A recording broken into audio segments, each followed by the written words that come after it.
On m'appelle Memoninga Izilaba. Je suis le président de Menovop Association. C'est une association des hommes qui sont passés par des violences sexuelles en zone de conflit. Je suis ici, je représente tous les hommes violés. Et je parle comme étant un survivant des violences sexuelles en République démocratique du Congo. Alors, c'est une association qui a beaucoup de nationalités, burundaises, rwandaises, érythréennes, soudanaises, congolaises, somaliennes aussi. Alors, nous sommes très heureux pour le SAF-SAF Institute qui est organisé en Nouvelle-Zélande. Notre petit regret est du fait que nous ne serons pas participés physiquement, bien qu'en distance, nous faisons partie du SAF-SAF Institute qui est organisé en Nouvelle-Zélande. Parce que la première fois que SAF-SAF Institute a été organisé en Ouganda, nous, en tant que Menovop, les hommes violés, nous avons été représentés. En 2015, cela a encore été organisé en Cambodge. Nous étions représentés.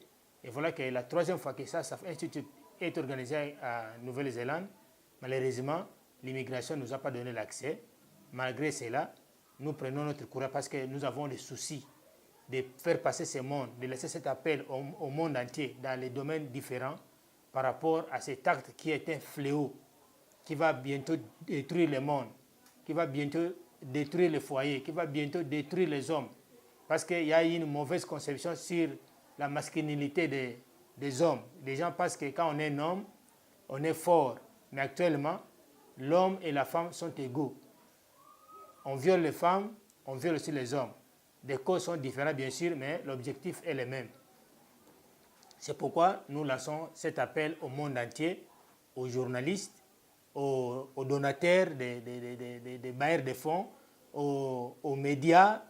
Nous lançons cet appel aux hommes de justice pour avoir comment retenir les moyens pour montrer au monde que c'est un acte qui est vrai, parce que nous sommes là comme étant les survivants et nous avons des conséquences par rapport à cet acte sur tous les plans. Le plan médical, sur le plan psychologique, sur le plan économique, sur tous les plans, s'il vous plaît. Nous avons des conséquences. C'est pourquoi nous lançons ces messages pour que vous qui êtes présents en Nouvelle-Zélande, dans cette réunion de SAF-SAF Institute, de comprendre que c'est un acte qui va bientôt détruire beaucoup de gens et qui est déjà en train de détruire beaucoup. Alors, il y a beaucoup de gens qui sont encore en silence. Parce qu'avec les activités que nous organisons étant Menovop, nous avons compris qu'il y a beaucoup de gens, suite à notre culture africaine, sont encore réservés. Et cela amène les gens dans des différentes conséquences, y compris la mort, les divorces, beaucoup de choses et l'humiliation. Alors, notre travail est celui de donner le courage à ces gens-là de comprendre et à faire comprendre aussi d'autres mondes.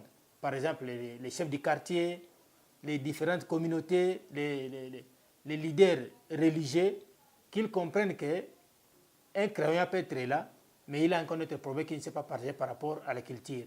Alors, suite à cela, nous avons eu un nombre augmenté du groupe. Nous avons quitté de 60 personnes jusqu'à 136 personnes. Alors, les moyens sont limités. C'est pourquoi nous voulons lancer cet appel pour que nous puissions avoir les aides, les moyens suffisants qui nous permettront de continuer notre travail et à sauver des vies. C'est le message que nous pouvons vous lancer.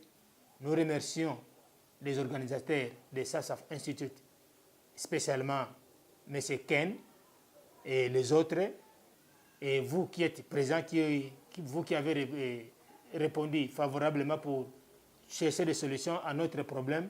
Nous vous disons merci au nom de Menovop, au nom de tous les hommes violés. Nous vous disons merci. Continuez le combat. Ensemble, nous pouvons arriver à une bonne solution. Je vous remercie.